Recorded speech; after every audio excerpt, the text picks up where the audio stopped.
So good afternoon, everybody.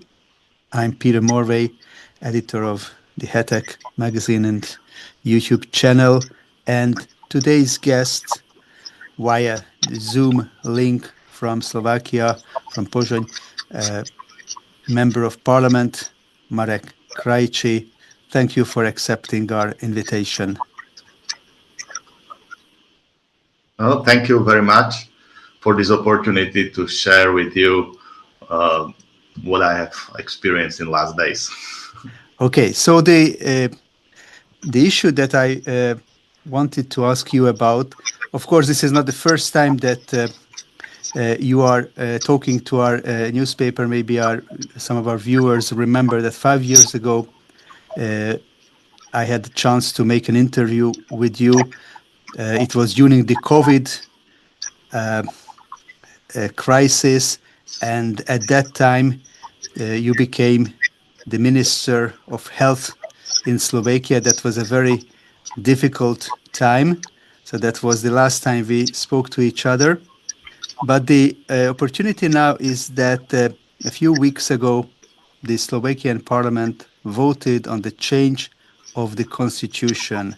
And this amendment was about the natural genes and about the marriage, that it is, if I understand correctly, it is now in the constitution that there is only men and women and as genes. How was this change came about? Who initiated, and what was your motive for your positive decision, even if you're in the opposition currently?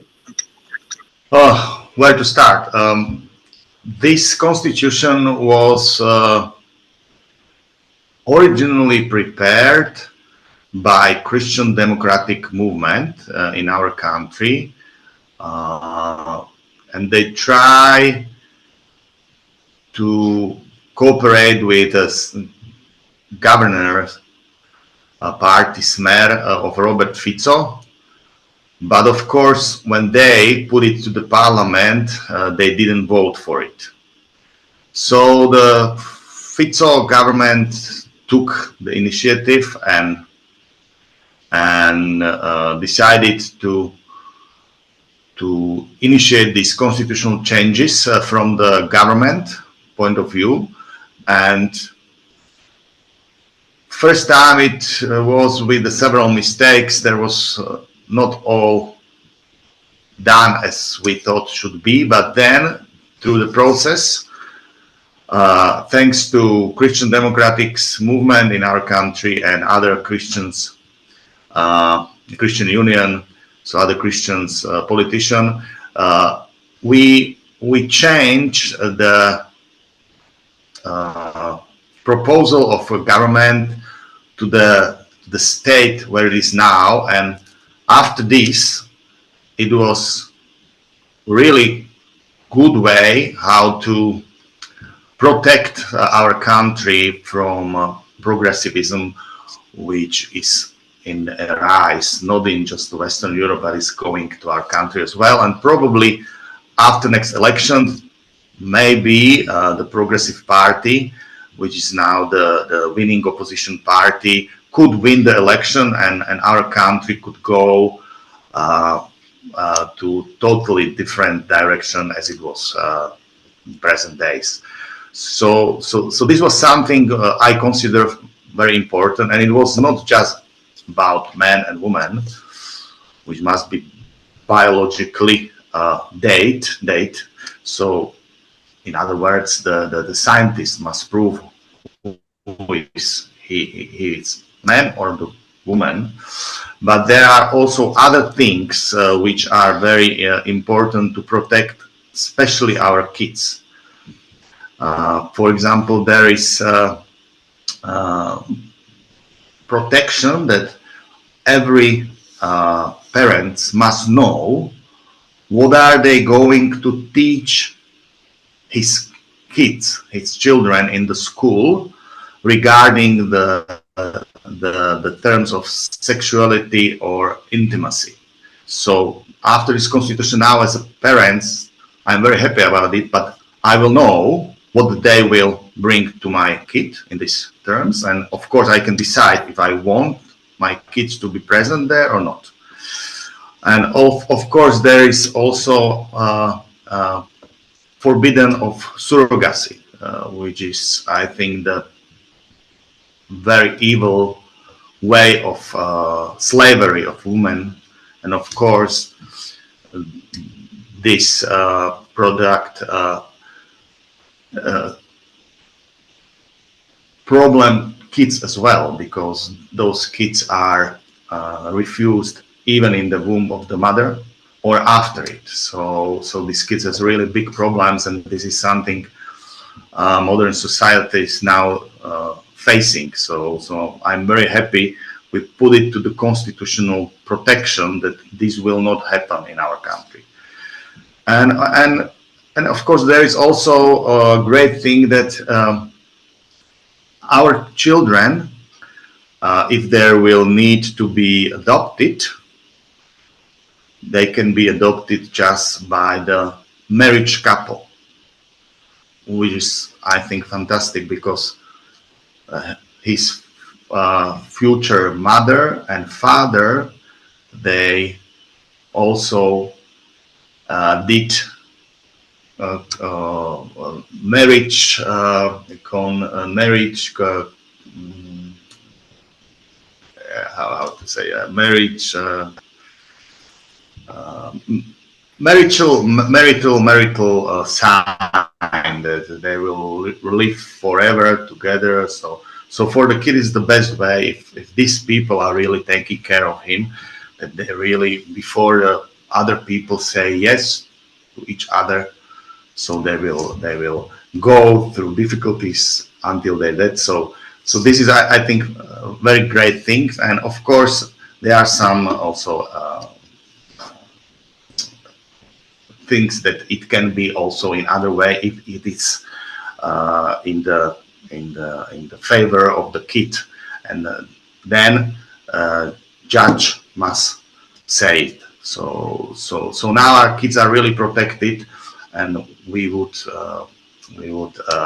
offer them the best family for their adoption.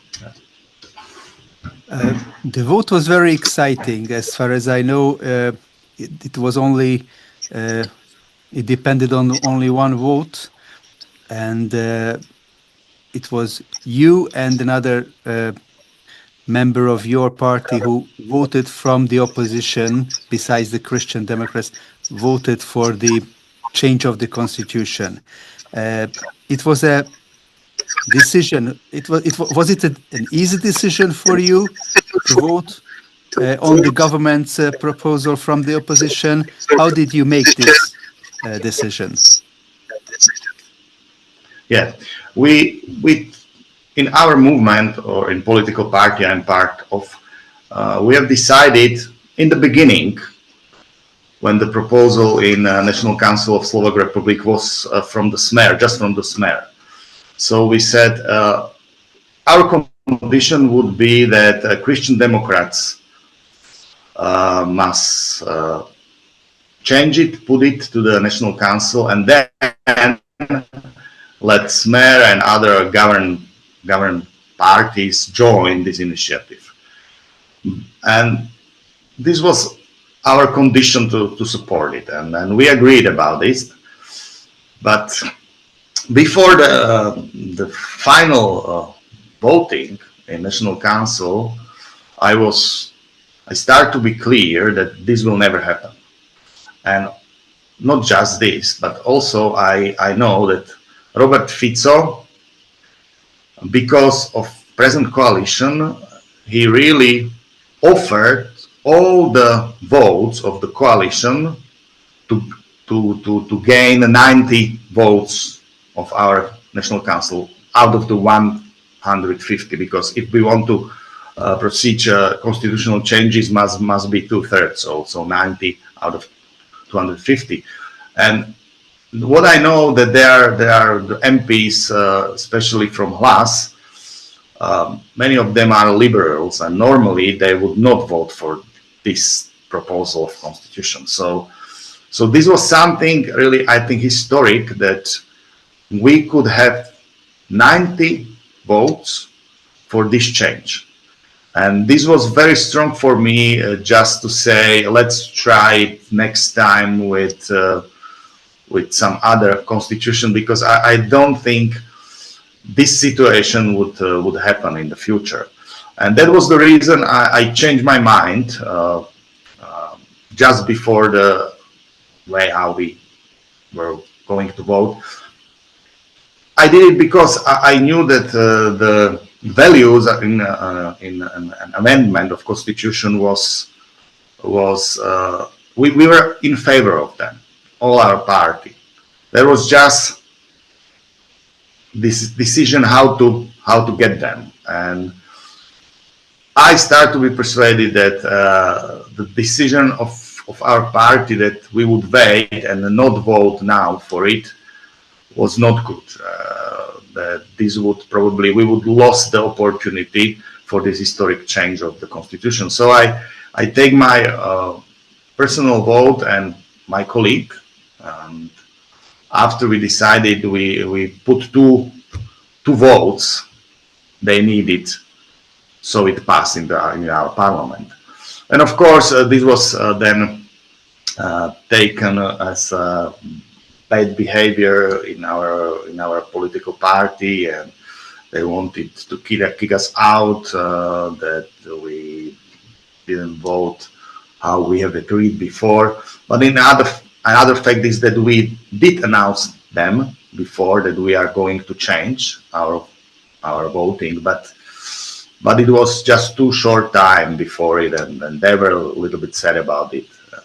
Some of them call it that we betrayed them. So that was really not easy for us. And I knew that this will probably happen, but this was something for me very important, even though I was also willing to end my political career after this. So what happened exactly? You have been kicked out of your party or still inside, but it will, as you say, limit your possibilities for the future. So it was just a sacrifice for your Christian beliefs, if I understand correctly. Yes, exactly. I did it because in my deep conscious, and that I knew this is something God wants from me. So in this decision, I took. I didn't want to see what will happen after, because I just wanted to trust. Yeah. After, what happened was that they were really shocked out of our decision, and the problem was that in our party there are probably 40 to 50% of liberal people who vote us, because we are very strongly anti-corrupt country, and this anti-corruption aim put together people of our country. It doesn't matter if they are liberals or they are conservatives. So after what we did, of course, these liberal people were attacked by other liberal parties, and it was very strong on the social network, also through media, that we betrayed and they would not more vote for our party in the future. So this was really a very hard time for our movement, because we did this. And I said, really, I'm sorry about it. I'm really sorry what I've done. I am now prepared to take responsibility. And so I quit. I quit from our member of parliament club, and also I quit from our political party. But because I did this, they were sorry to let me go, and they asked me to return back. So now I am back, but it was really very hard. almost was kicked out. Yeah, but now I'm after it. But of course, a lot of people in our club are still uh, sad, or not sad, maybe I'm angry what I did and what I've done to them, because after what I did was that many of those people were really it was shitstorm, yeah, from the social networks to them, and they were really angry and they said this is no way we can go on together. But now a lot of them forgive me, and we will go, and I hope it will be good in the future. There are 2 years to elections, probably, if it will not be sooner elections, and there is plenty of time to persuade our voters, or our voters, to give us their vote in the next election. Anyway, congratulations for your conscious decision. Surely you know that we in Hungary in the constitution have similar uh, paragraph and similar decision, and you should know that there are many Hungarians who appreciate you and your decision. So thank you very much for telling our viewers about it. It's been important, and we wish you success and God's blessing. Yeah, thank you very much for this opportunity, and I really pray for Hungary as well, and I hope we will have the best relations ever. And after this, yeah, probably we were a little bit inspired by you. So let God bless you and all your viewers as well. I hope I was enough clear so they can understand my Yes, testimony. absolutely. Absolutely, it's been clear. And when you come to Budapest, please visit us in our studio, and then we can continue our conversations. Thank you very much again. Thank you. Thank you. All the best for you. And thank you for all your viewers or our viewers. And let's meet again with our next program. Goodbye.